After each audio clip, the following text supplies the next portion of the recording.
Das Thema 125 machen, wie ich so war, aber gut, ich bin nicht mit 16 125 gefahren. Ich bin das erste Mal Roller gefahren mit wahrscheinlich 18 oder mit 20, schon fast. Und da kann man schon, ich kann es jetzt nachvollziehen, ich habe ein bisschen jetzt erst überlegen, und ich kann es nachvollziehen, warum das so gefährlich ist, mit 16 125 fahren. Warum?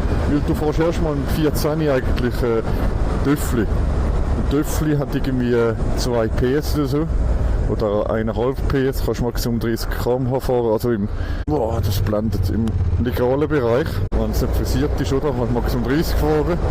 Und nachher fährst du 125, da kannst du eigentlich auf der Autobahn kannst du eigentlich 130 fahren, je nachdem 120 Minimum. Du kannst auf der Landstraße ballern, alles, das ist etwas anderes. Also weißt du, 2 Jahre später, du hast so eine Maschine, die irgendwie 10 mal mehr PS hat.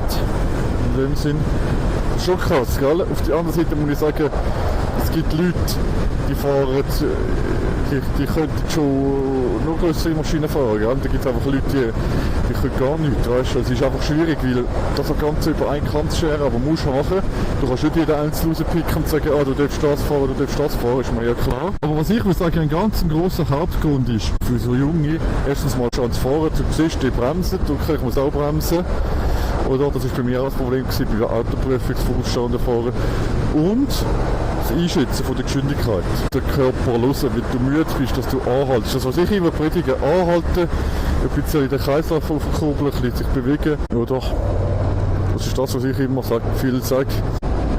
Darum, ich verstehe, so von Art, ich verstehe es aber nicht, man hat zuerst mit der EU mitgehen, wie das man ab 16 gemacht hat. Und jetzt sagt man, nein, das ist zu gefährlich, es hat zu viel Unfall gegeben.